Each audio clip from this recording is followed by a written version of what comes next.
तो वृषभ लग्न के चार्ट में हम ये डिस्कस कर रहे हैं कि अगर आपका सप्तम भाव में गुरु और शनि का कंजक्शन बनेगा तो ये कंजक्शन एक्चुअल में आपके लिए कैसा रहेगा।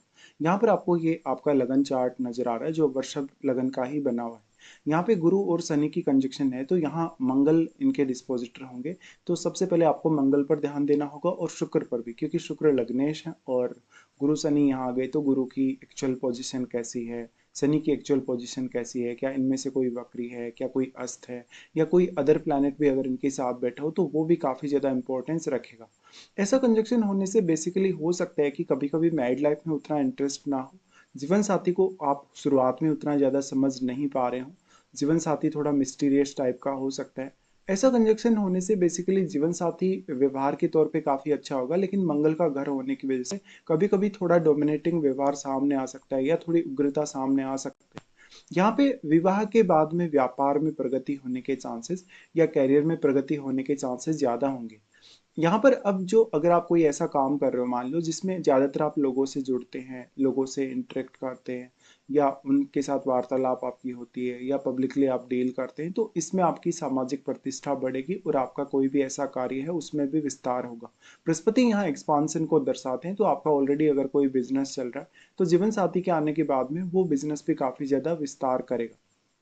ऐसे केस में आप में बहुत ज्यादा धैर्य होगा गुरु और शनि के कंजक्शन के यहाँ होते हुए, और जीवन में हर निर्णय आप काफी पॉजिटिवली ले सकेंगे।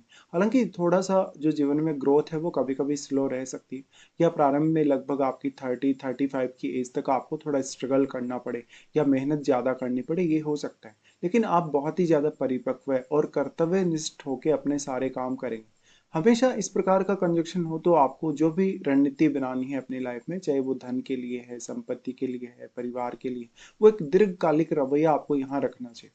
ऐसा कंजक्शन होने से बेसिकली बृहस्पति यहाँ पर आपके अष्टमेश होकर आ रहे हैं और आपके 11वें घर के लॉर्ड, तो वो अष्टम से काफी फायदा करवाने वाले हैं, इसके साथ साथ 11वें घर से भी काफी फायदा करवाने वाले हैं आपको। और 11वें घर का स्वामी का सप्तम में आना ये दिखाता है कि कहीं ना कहीं मान सम्मान और पॉपुलैरिटी के दृष्टिकोण से ये काफी अच्छा है। अब शनि का कितना ज्यादा प्रभाव यहाँ पड़ रहा है, क्योंकि शनि एक्चुअल में यहाँ कुछ डिले भी कर सकते हैं आपको, और शनि आपको बहुत ज्यादा गहराई दे सकते हैं रिश्ते में, रिश्ते के प्रति आपको काफी सीरियस बना सकते हैं। ऐसे केस में आपको देखना होगा कि अगर मंगल बहुत अच्छा प्लेस्ड है आपके चार्ट में तो जीवन साथी की हेल्थ वगैरह पर कोई नेगेटिव इम्पैक्ट नहीं पड़ेगा और जीवन साथी का कॉन्फिडेंस भी अच्छा नजर आएगा। लेकिन जीवन साथी आपकी तुलना में थोड़ा ज्यादा कहीं ना कहीं सीरियस हो सकता है लाइफ के प्रति, रिश्ता निभाने के प्रति, या लाइफ में वो जो भी गोल पाना चाहता है, जो कुछ भी वो अचीवमेंट पाना चाहता है उसके प्रति भी। ऐसे केस में निश्चित तौर पे ये देखने को मिलता है कि मैरिज के बाद में कभी कभी सडन राइज नहीं आता आपकी लाइफ में, बल्कि एक स्लो ग्रोथ होती रहती है रेगुलर। तो मैरिज के बाद में अगर आप कोई फाइनेंशियल प्लानिंग कर रहे हैं अपने लिए, कोई परिवार के लिए प्लानिंग कर रहे हैं, तो हमेशा एक लॉन्ग टर्म का रवैया रखें। अब शनि का जितना ज्यादा यहाँ प्रभाव बढ़ेगा उतना इस बात के चांसेस होंगे कि जीवन साथी के साथ लगभग शुरुआती 1-2 साल में आपका जो रिश्ता है वो बहुत ज्यादा सेटिस्फैक्टरी नहीं जाएगा, क्योंकि शनि यहाँ पर काफी ज्यादा बाउंडेशंस डाल सकते हैं, काफी ज्यादा रिस्ट्रिक्शंस डाल सकते हैं, और भी काफी सारी चीजें यहाँ हो सकती हैं। बट एक्चुअल में इस प्रकार का जीवन साथी रिश्ता निभाने के साथ साथ कैरियर पर्पज के तौर पे आपके लिए बहुत ज्यादा फेवर कर सकता है। जीवन साथी के आने के बाद में आप काफी सारा टूर या ट्रेवल कर सकते हैं लाइफ में, और ज्ञान बहुत ज्यादा पा सकते हैं। जीवन साथी की तरफ से आपको जो भी एडवाइस मिलेगी वो मोस्टली आपको फेवर करेगी। शनि यहाँ पे 9th हाउस के लॉर्ड और 10th हाउस के लॉर्ड है, तो शनि का अगर प्रभाव ज्यादा हो तो जीवन साथी के आने के बाद में कैरियर स्पेसिफिक आपको ज्यादा विचार करना चाहिए। लेकिन गुरु का प्रभाव अगर ज्यादा होगा तो गुरु के प्रभाव की वजह से जीवन साथी का जो व्यवहार है उस पर काफी अच्छा असर पड़ेगा। जीवन साथी कभी कभी लेकिन जिद्दी हो सकता है अपनी बातें मनवाने के लिए। अब अगर मान लो यहाँ सूर्य का प्रभाव हो, अगर राहु केतु का प्रभाव हो, इवन अगर मंगल का प्रभाव हो सप्तम भाव पे, तो जीवन साथी से आपको काफी सतर्क भी रहना होगा। भले ही जीवन साथी कितना ही अच्छा है, लुक वाइज भी कितना ही अच्छा है, लेकिन वो आपको काफी ज्यादा डोमिनेट कर सकता है, इवन कुछ मामलों में चीट कर सकता है। अब यहाँ पे जो आपका 10th हाउस में बैठा हुआ ग्रह और आपके यहाँ पे आपके 9th हाउस में बैठा हुआ ग्रह, उन ग्रहों को विचार अवश्य करिए, क्योंकि इन दोनों ही भावों के जो स्वामी है वो शनि है, और शनि सप्तम में आ गए, लेकिन इन भाव में बैठे हुए ग्रहों का रोल भी बहुत महत्वपूर्ण है आपके लिए। इस हिसाब से बृहस्पति के लिए भी ये आपको विचार करना चाहिए, क्योंकि बृहस्पति अष्टमेश है और 11वें घर के लॉर्ड है। तो अष्टम में बैठा वगैरह जो भी होगा वो आपके सेकंड हाउस पे भी अपना प्रभाव डालेगा, या आपके 11वें घर में कोई प्लैनेट बैठा है तो वो पंचम पर भी अपना प्रभाव अवश्य ही डालेगा, चाहे वो कैसा भी प्लैनेट है। तो इन भाव में बैठे हुए ग्रहों का रोल इसलिए ज्यादा इंपॉर्टेंट हो जाता है क्योंकि दोनों या चारों चारों भावों के जो स्वामी हैं वो आपके सप्तम भाव में आ चुके हैं। लेकिन इन भाव में बैठे हुए ग्रह अपने डायरेक्टली जहां वो बैठे हैं उसके बिल्कुल सप्तम भाव को प्रभावित करेंगे। जैसे 10th में कोई ग्रह है तो वो 4th को प्रभावित करेगा, 9th में यहाँ कोई ग्रह है तो वो 3rd को प्रभावित करेगा, और इन भाव में बैठे हुए प्लैनेट्स को भी ये ग्रह प्रभावित करेंगे। तो गुरु और शनि का कंजक्शन इंडिविजुअली आपके लिए आपको काफी ज्यादा स्वावलंबी या स्वाभिमानी बना सकता है, आपको बहुत आत्मनिर्भर बना सकता है। ज्ञान के मामले में और धन के मामले में ये कंजक्शन बहुत अच्छा होगा। हो सकता है आपको अपनी फैमिली में उतनी ज्यादा रेस्पेक्ट या मान सम्मान नहीं मिल रही जितनी कि अन्य लोगों से मिल रही। ऐसा कंजक्शन जैसे जैसे आपकी उम्र बढ़ेगी आप में काफ़ी ज़्यादा मैच्योरिटी लाएगा, आपकी उम्र के हिसाब से भी काफ़ी अच्छा काम करेगा, क्योंकि स्वास्थ्य के दृष्टिकोण से ये बहुत ही अच्छा है। लेकिन यहाँ पर कोई भी प्रकार की आपकी ओवर एक्सपेक्टेशन नहीं होनी चाहिए सप्तम भाव से। अब ऐसा जब कंजक्शन बनता है तो शनि यहाँ पर एक योग कारक ग्रह के तौर पे है, और शुरुआती संघर्ष के बाद में आपको बहुत बड़ी सफलता दिला सकता है, क्योंकि 10th हाउस का लॉर्ड है और भाग्य स्थान का स्वामी है। इसलिए एक बहुत ही ज्यादा परिपक्व वैवाहिक जीवन, एक बहुत ही ज्यादा स्टेबल कैरियर का संकेत मिलता है इस कंजक्शन के होते हुए। अब जीवन साथी जो होगा वो आपके कैरियर में, आपके आध्यात्मिक मामलों में बड़ा रोल निभाएगा। तो जीवन साथी आपको बहुत ही ज्यादा गंभीरता के साथ लेना चाहिए, और जीवन साथी आपका स्वयं भी बहुत ज्यादा, अगर व्यक्तिगत तौर पे उसको देखा जाए तो काफी गंभीर नजर आएगा हर जिम्मेदारी को उठाने के लिए। लेकिन आप उनके साथ किस तरीके से इंटरेक्ट करते हैं, कितना उनको अच्छे से हैंडल करते हैं, ये आप पे डिपेंड करता है। ऐसा कंजक्शन होने से बेसिकली जीवन साथी काफी समझदार, काफी विवेकशील और लगभग आपके हर निर्णय में अपनी भागीदारी निभाने वाला होगा। लेकिन यहाँ पर कभी कभी जिद होगी या कभी कभी रिश्ते के प्रति थोड़ी उदासीनता भी सामने आ सकती है। हालांकि जीवन साथी का जो स्वभाव होगा वो काफी ज्यादा संस्कारी होगा, लेकिन मंगल सप्तमेश होने की वजह से कभी कभी थोड़ी उग्रता सामने आ सकती है। इस केस में अगर देखा जाए तो जीवन साथी आपका काफी ज्ञानी, एक अच्छा सलाह देने वाला वो पर्सन हो सकता है, या एक शिक्षक की तरह वो आपको कहीं ना कहीं ट्रीट कर सकता है। आपको कहीं ना कहीं एक ऐसी एडवाइस वो दे सकता है कि जो आपकी लाइफ को चेंज कर देगा एकदम से। ऐसे केस में जीवन साथी की भूमिका, उनकी पर्सनैलिटी की भूमिका, उनके व्यवहार की भूमिका आपके जीवन में काफी ज्यादा है, और जीवन साथी से आपको काफी कुछ सीखने को भी मिलेगा। जीवन साथी बहुत ज्यादा अनुशासन प्रिय हो, वो हो सकता है कि थोड़ा सख्त भी हो कभी कभी, और बहुत ही ज्यादा व्यवहारिक हो।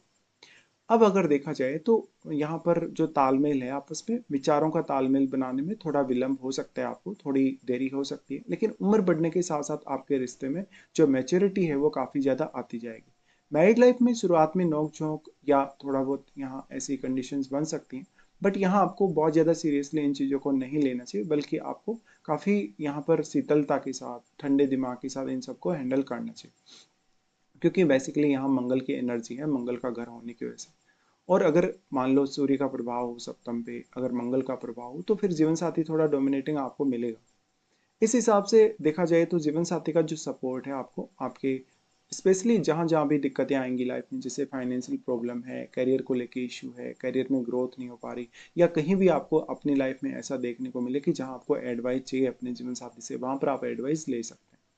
अब देखिए ऐसा कंजक्शन है तो बेसिकली जीवन साथी की मदद से आपको आर्थिक लाभ होना, जीवन साथी काफी ज्यादा मेहनती या बचत करने के प्रति काफी सक्रिय हो सकते हैं, तो इन मामलों पर आपको ज्यादा से ज्यादा ध्यान देना चाहिए।